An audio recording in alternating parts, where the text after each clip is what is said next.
You said there's more that we're working on in the background. Did you not want to talk about that yet? I mean, I think they'll know when they see it. I mean, it's going to be hopefully pretty cool. Yeah. Yeah, So. Keep your little peepers open because we got some cool things coming at you hopefully soon. Right, Marcus Brown? That's you damn straight. It's okay, guys. I'll keep him on it. We'll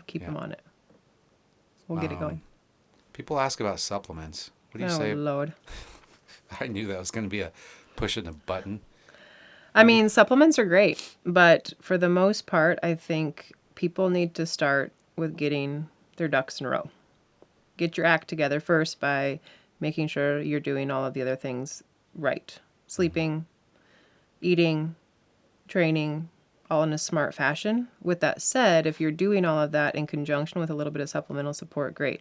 Now, when we talk about supplements, I'm not talking protein powder and creatine, right? When I'm talking supplements, I'm talking about like adrenal support and maybe some B vitamins and fish oil and some magnesium and things that are actually going to be beneficial for your health and well-being, not just try to make you stronger. I mean, a lot of that stuff, also the quality of it really makes a big difference. I'm not saying protein powder is bad, right? But the quality of the supplement you're taking is a really big difference too. And there's a lot of really good brands and a lot of really bad brands. I think sometimes, so if we're going to go down the road of how do you get the point across, or how do you convince somebody that the earth is round?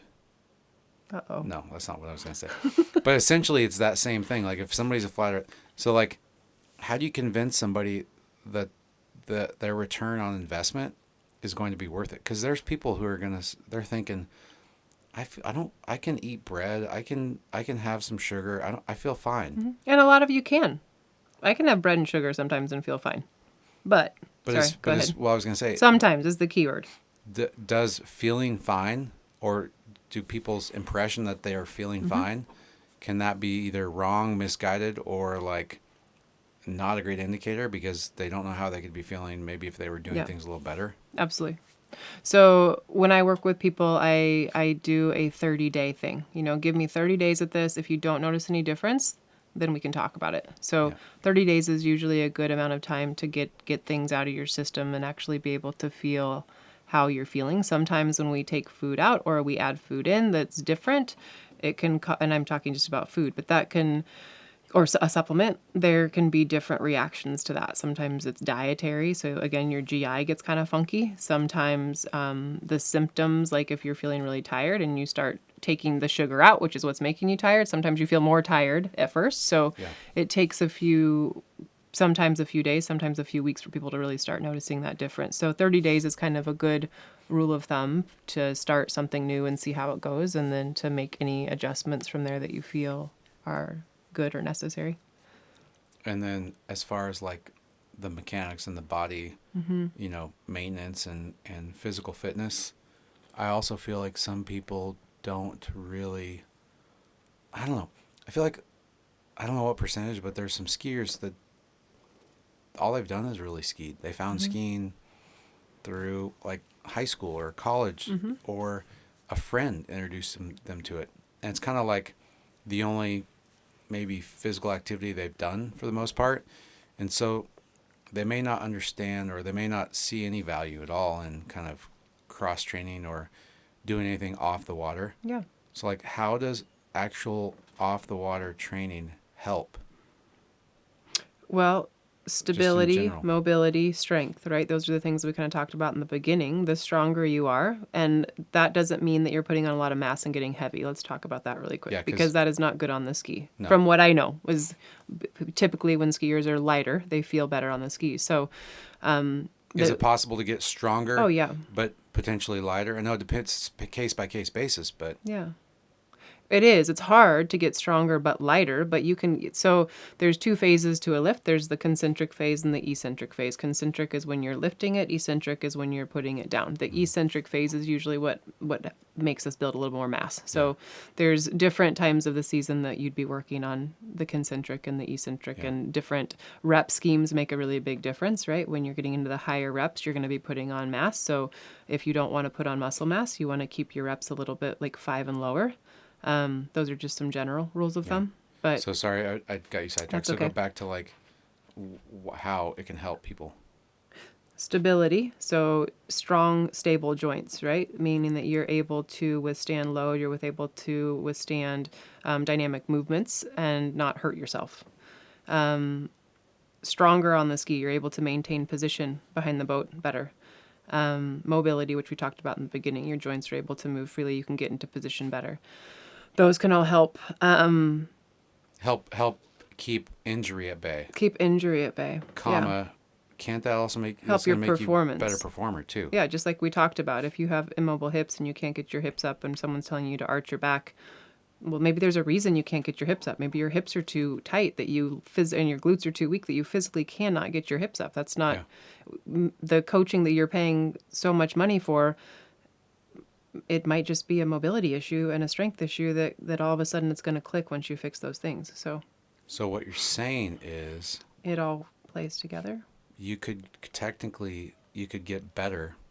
You could become a better water skier by changing nothing on the water and just focusing on your off water programming.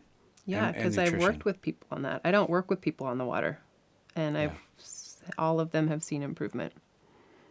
Crazy. Injuries. If you have nagging injuries, like you've busted an ankle, you've torn a hamstring, there's scar tissue. There's lack of mobility in that tissue that needs to be brought back, and it can be in most cases. What's the other thing too? I feel like, again, people, myself included, you don't always ski anatomically correct. It's almost impossible to make the right moves at the right times. As you get to your harder passes, it gets almost impossible. But that's number one reason why you shouldn't be going down the line skiing tournament sets every day. But also, we as humans, we have this. I feel like we have this trait where we're like, oh well, that's what I'm doing and it's working. I'm not hurting. You know, maybe they have like a little my elbow hurts every once in a while, or my shoulder acts up. But I mean, we've talked about that with Kelly over the years. Like, pain is like kind of a lagging indicator. So you're getting pain, but you already have an issue if you have pain, and then if you don't pay attention to it, your body can buffer it for so long, Right. and it can't anymore. And pain oftentimes is not where you're feeling it is not necessarily where it's coming from, right? So for instance, low back pain, right? If you're having low back pain, it may not be your low back that is the issue. It might be your upper back, like we talked about. It might be your hips, like we talked about. So you go upstream and downstream from where there is some type of nagging thing, and you address that and hopefully help the downstream issue. Do you want to talk about your resource of videos you have online? Yeah. I mean, do you want got a little YouTube thing happening. Yeah, Little YouTube. There's a thing called YouTube. Yeah. I mean, Yeah, I have like 300 and something exercises, and it's constantly growing. And it's just exercises with demos and descriptions of. Where is that? YouTube on Jennifer LaBaw, I think is the name of Is that your channel? the channel. Yeah. YouTube.com. And I honestly don't really know how YouTube works to get there. But I think if you just search Jenny or Jennifer LaBaw, you will find my channel. Technically, I'll put it in the notes thing here. Yeah. But technically, whatever your channel name is, you can just go / the channel name. Oh. And then it'll take people to your homepage. That's good to know. Look at that. Yeah. I learned something on this this podcast. We're fancy as hell here. Yeah, but that is, in the programming that I use, I'm a huge proponent of making sure that you're moving correctly, because if you're training to be better at something and you're training within proper technique, injury is a possibility. And so as a remote coach, that makes it a little bit harder. I'm not there to give you the cues, but these videos help a lot. Yeah. So. Well, I think talking about training and reps and doing quality reps, it's something this is a deeper discussion that, like, even in the CrossFit world and others, I don't feel like it's prioritized enough, even at the elite level, because it's always about the score. The score somehow, usually, not for everybody, but a lot of cases, even in practice, water skiing, if you come off the water and you just got close to your PB or you tied it, like that's a win. We feel good. You literally feel good for like a week after that, right? Plus or minus. Like, you feel good about life. You're a better person in your daily life because of one fucking ski ride. Yeah. You know what I mean?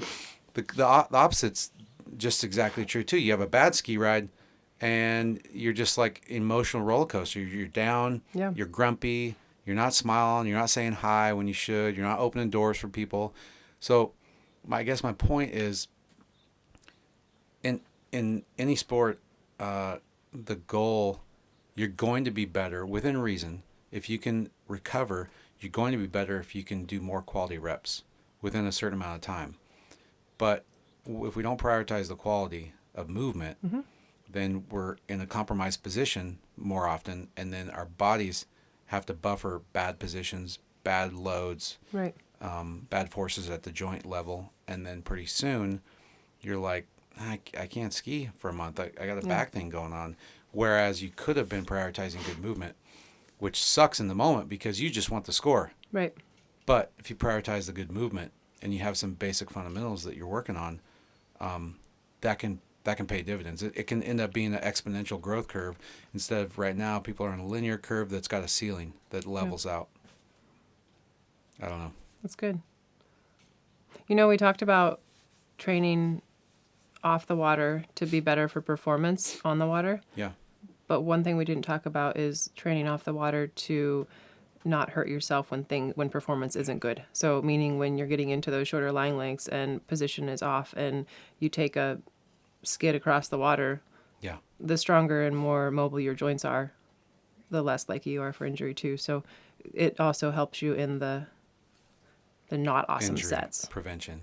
Yeah. Yeah. I mean, the quickest analogy I have is like a wet willow stick versus a dry willow stick. Right. Like a wet one's going to be able to bend into more of a shape and then come back to its original shape, whereas a dry one, you only bend it so far and it snaps, and that's kind of like Your everybody's spine. body. Well, body in general. I know. mean, shoulder. Yeah. So Yeah. it's food for thought, for sure. I like food. Yeah. What's your favorite snack? Oh.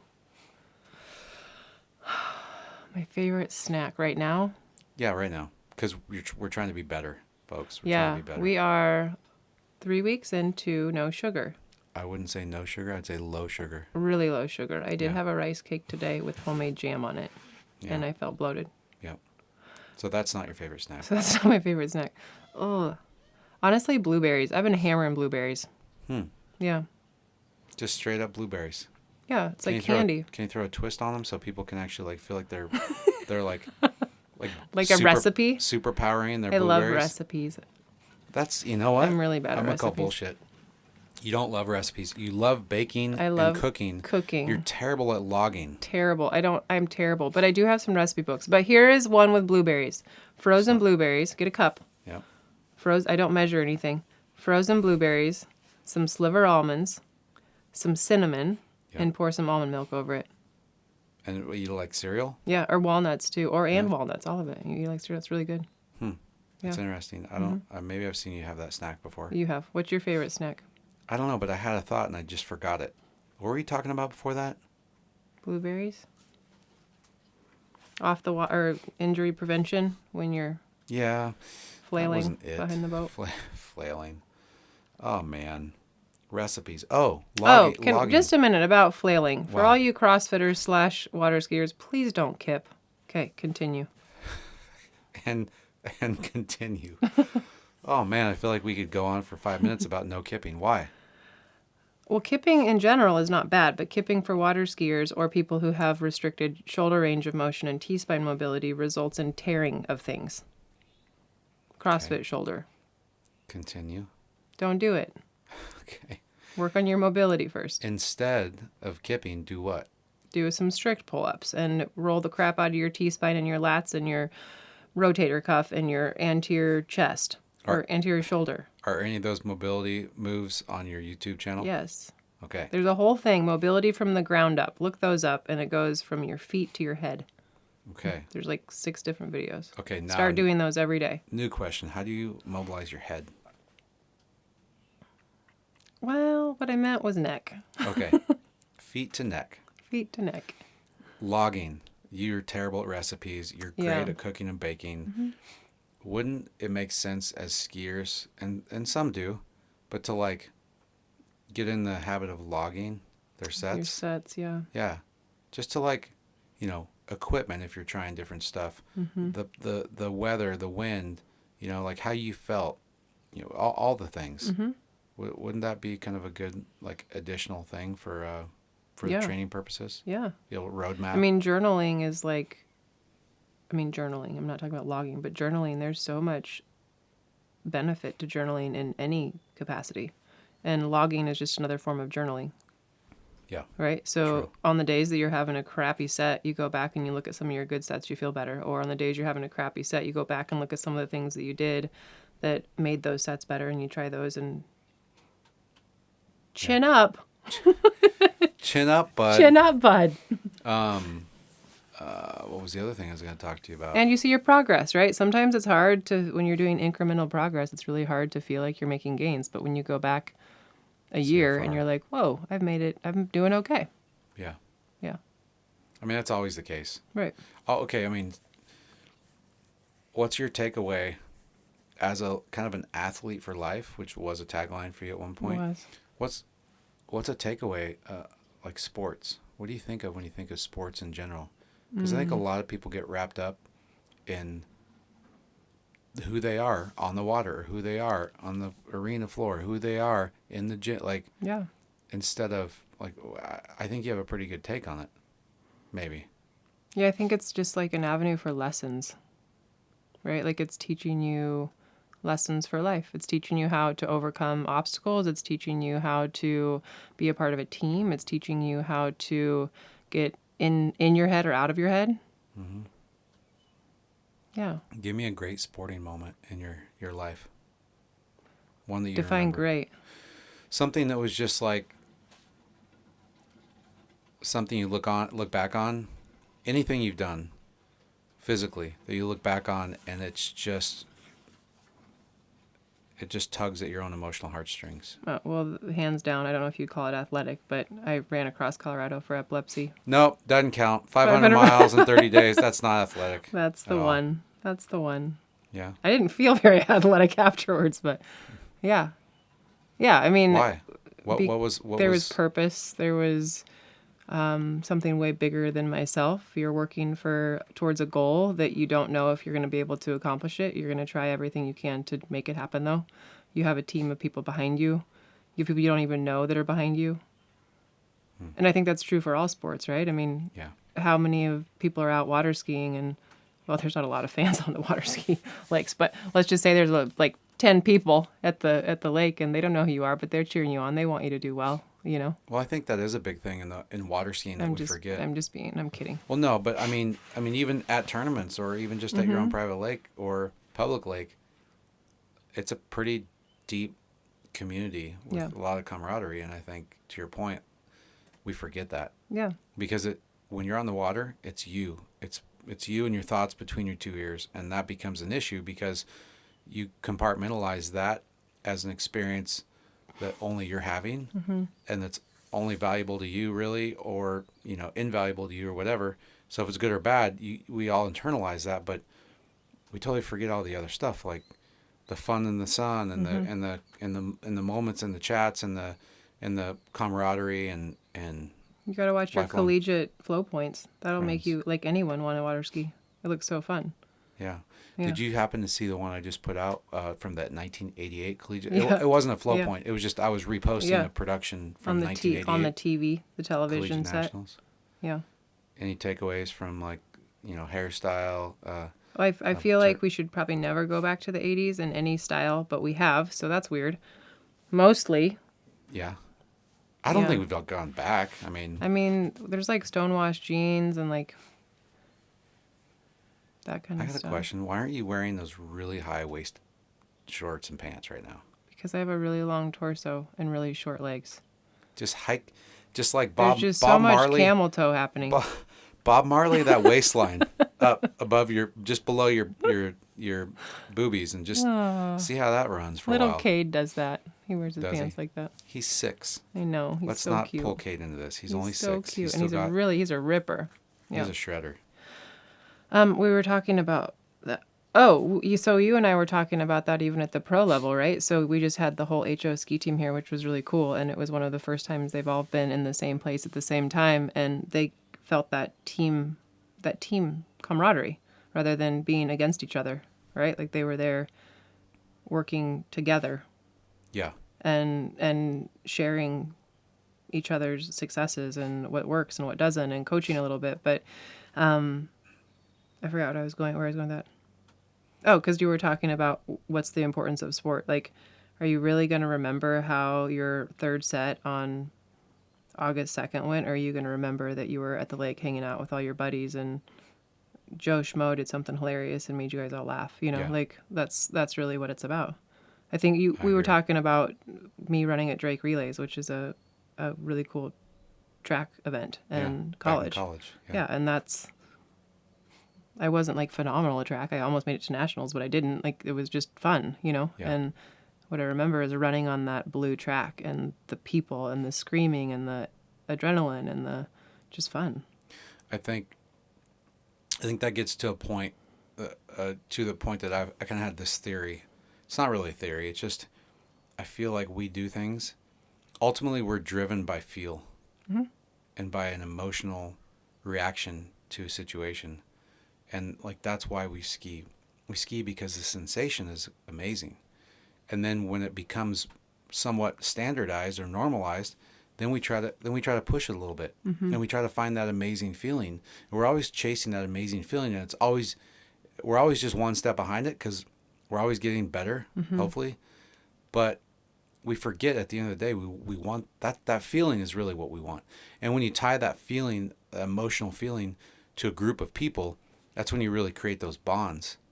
And for what you're talking about with the team here, HO team, it made me realize specifically about the team, everybody's guards were down because CP and Will Asher and Mateo and Benny, and Rob Hazel, JT, they're not making $250,000 through contracts anymore like they used to. Back in the old days, it was $200,000-$300,000 for the top level skiers, and that was in today's dollars, that'd be over $500,000. So you can see, like, you would be very guarded. Any secrets, any advantages you have, any tricks you learn, you're never going to share that. Now we're in a cool situation where the sport is kind of like down here, but in a good way, because the outcome is people hang out, 8 or 10 of the top pros, they hang out and they share and they openly and freely, communicate their information, good or bad. This is what it felt like to me. What about you? And what I realized was the consumer, because we were specifically trying to develop skis last week. We're trying to develop, another syndicate. And in that context, within that framework of a situation where people have their guards down and they're open and free with their information, we can not only maybe develop a better ski quicker, but each one of those skiers can potentially get better quicker, because instead of just one idea talking to their buddy, one person to bounce things off of, they have 7 or 8. Right. And I just feel like it's the same in any situation, like we all pull each other up. And so back to like the why you ski thing and what sport's all about, I feel like I'm just guilty as the next guy or girl, but we get so wrapped up in the outcome and we forget that process. The journey. It's all about the journey. Yep. I don't know where I was going with that because I had a. Sorry, I interrupted you. No, I do that a lot. No, it's just. Yes, you do, Just and I have it on tape now. Just to you, though. I have it. I have a proof. I feel like that's just like a form of love. Is that your job? Interrupt me? No. But really, I didn't know I didn't know how to finish that. Well, that's why I didn't. I finished it. It's all about the journey. It's not about the outcome. It's about the journey. In life in general. Exactly. But also, if you do other things, we talk about the outcome a little better. So Yeah. you should do that too. So pay Which is the journey. It is the journey. See, it's all about the journey. It's always No, about we the just journey. wrapped that up, didn't we? Yeah. Do we stop talking now, or should we say one more thing? What else do we have to say? I'm just asking. I don't know. Can I ask you a question? Maybe if you lean back so you're in focus. Oh, sorry. Can I ask you a question? Hold on. What did you tell me on the mountain bike trail the other day? And I almost What? crashed because I got really excited. What did I tell you on the mountain bike trail the other day? Where were we riding? Upper Park. Or maybe it was Downeyville. I can't remember where it was No, now. Upper Park, because remember, I didn't have back brakes. Yeah. I just fixed those today, Yeah. by the way. Remember what you told me? I don't. Something about some event that happens in March in the water ski world. Oh, that was at Do you wanna- Downeyville. That was at Downeyville. Do you want to put that out there? I mean, you can say it. Yeah, I and mean, I maybe... can put it out there, but I just, holy shit. You don't have to do it. You can just say You know, what you here's said. what's weird. Yeah. Here's what's weird. We're riding in Downeyville, riding Polly Creek to Big Boulder. It doesn't mean anything except it's like 6,000 fun. feet of elevation drop, but there's a big climb in the middle. And on the climb, I think I was leaving you in the dust, actually. I mean, I don't know why we're getting into the fine details of the story, but Well, go because ahead. it's interesting. Okay. I mean, you're LaBawsome. You're the Marcus Terminator. is like pretty much professional mountain biker. Another area he's really good. Okay. Not go ahead. true. But you, on the other hand, Kelly Starrett says you have a third lung in one of your legs. I don't know which one, but he's probably right because Continue. you have the endurance of what animal has a lot of endurance? Like a gazelle A or gazelle. a cheetah. Yeah, except your legs are like the size of a gazelle's body. So in a good way. You Digging should just holes. keep going with that dirt in my face. Okay. Are you kidding me? What? Tell the frickin' story. No, because this is a sidebar that people need to know. Okay. Because women need to hear that, like, you have a physique that you don't necessarily feel super comfortable with, but You're getting better though. Yeah, but a lot of women look at you and they're like, "Oh my God, look at her! Yeah. Like she looks awesome." Why is that? Why do some women? Why do all women like look at other women and think that other women look better than they do? Because society has fucked our heads up. Go That's ahead. a good point. You just said the F word. Well, you did earlier. I'm sorry for all of you. It's So anyway, I was beating you up the hill, which hasn't been happening lately, but I felt like I've been stronger. And you actually said that. Can you tell them why? What have you been doing? What have I been doing? Eating more? And what have you been doing all year? Sleeping? Consistently. Working out? Okay. Been trying to work out more. Yeah. Back's been feeling better. Been skiing 36 miles an hour a little bit. Let's not get too excited, though. I've only been running 32 off. So anyway, riding, leaving you in the Crushing dust. it. And I just was like, I want to ski Moomba. You know why Oh, yeah. that It was happened? climbing up Big Boulder because I almost fell over. I did fall over. Okay. Yeah, you did. Yeah. It happened because Will Asher, it was the Malibu Open. And I was just like, Because he just won the Malibu kind of was Open. wishing, yeah, exactly. And so I said, I'm going to ski. I said, I'm going to ski. It's September 20th, Downeyville, California, riding Big Boulder Trail with LaBaw. And I just kind of set the loose intention that I'd like to ski Moomba in March. I got less than 6 months. Haven't truly competed since 2011. 8 years. Going on 9 next March. I don't really know why I had that vibe or why I wanted to set that intention, but I did. And now I have a mark. Fucking feels weird. Also because I have no legs because I've been climbing for an hour. But on the bright side, I got something to shoot for. See what happens. So that's fun.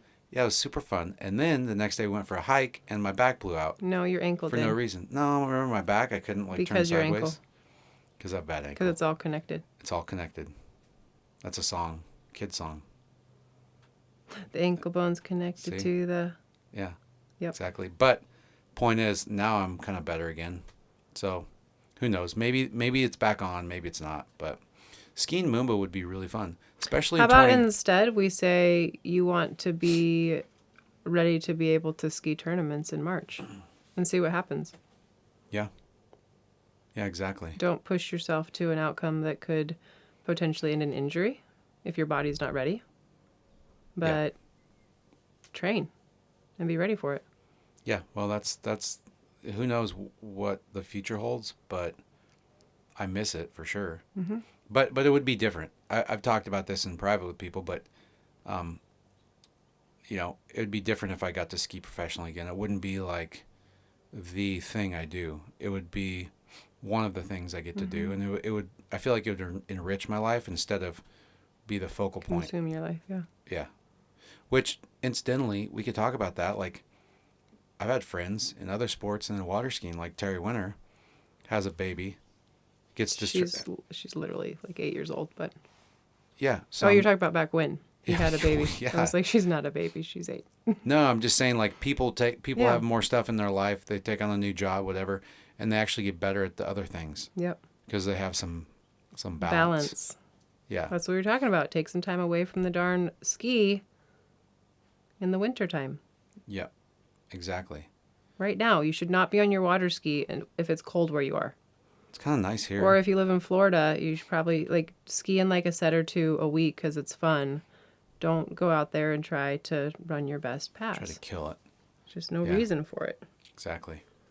What else was I going to say about Moomba?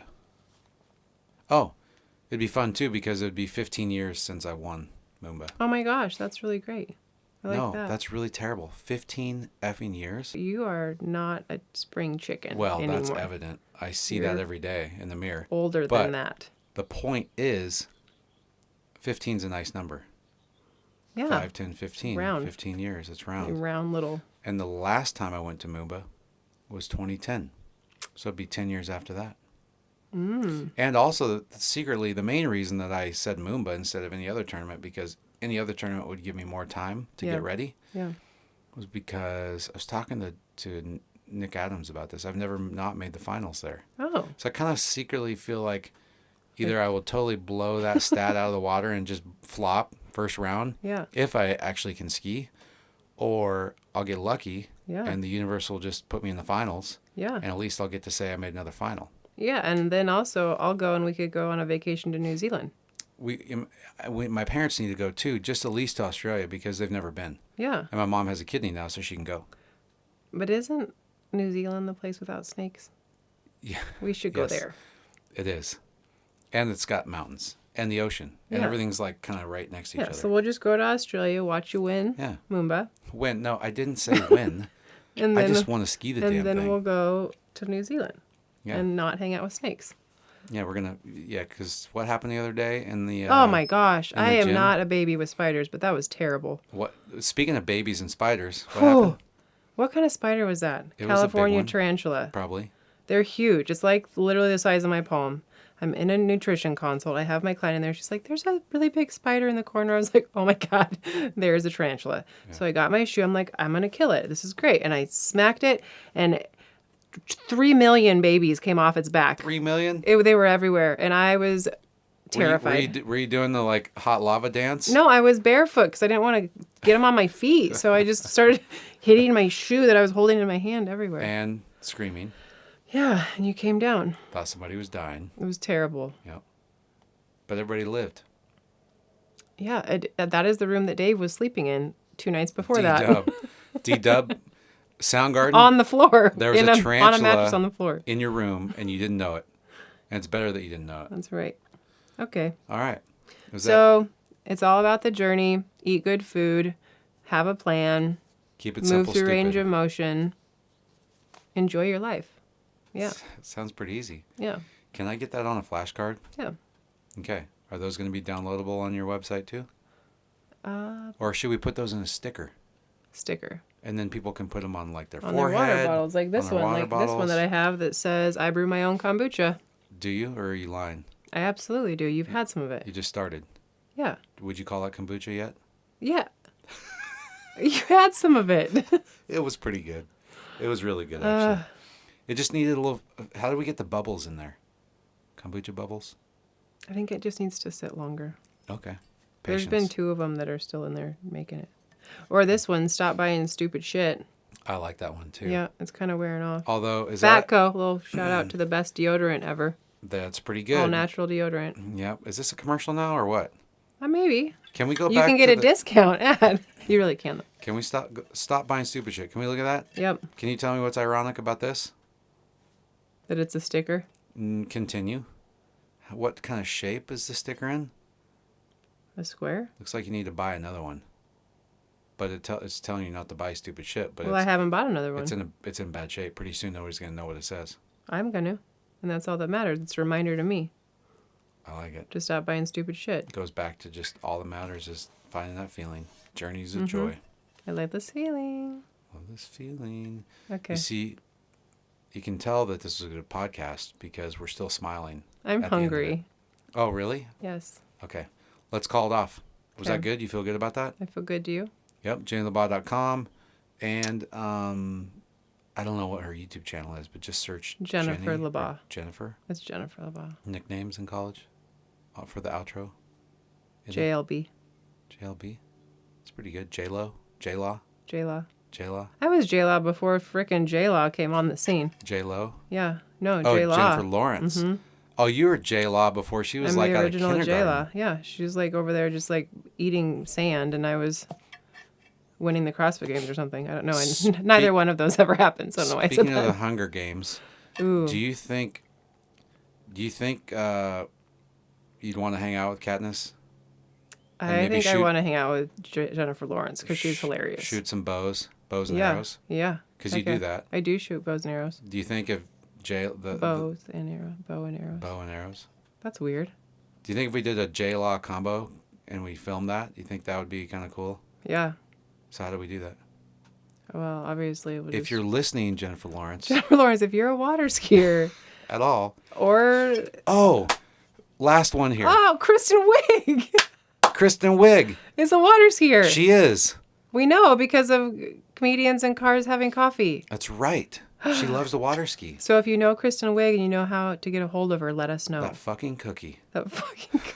It all comes back to the perfect cookie. It does. No, but seriously, I mean, how many times have we laughed at Kristen Wiig? So funny. Her little hands. Yeah, that's like real people, fake hands. Yep. But seriously, if we could hang with Kristen Wiig for a day. In the motorhome. In the motorhome, free invite, Kristen Wiig. Teach her how to water ski. Teach her how to water ski. Maybe teach her how to do a deadlift. Absolutely. I'd make her some cookies. Make her some cookies, Cupcakes, some pickles. Maybe she likes pickles, kombucha. I make really good pickles, kombucha. Yeah, exactly. Yeah. Okay, open invitation. Okay. All right. Thanks for hanging out, sitting down. Yep. Hopefully people learn something. I hope so. If you have questions, let me know. Let's go eat some food. Talk to them. Say that. If you have questions, just let me know. Jenny@JennyLaBaw.com. And next time we're going to have some ferns because there's not enough oxygen in this motorhome. You've been talking Not the with whole you, time. that's for sure. Okay. All right. Peace. See? I'm hungry. That was fun, huh? Yeah, we talked like an hour.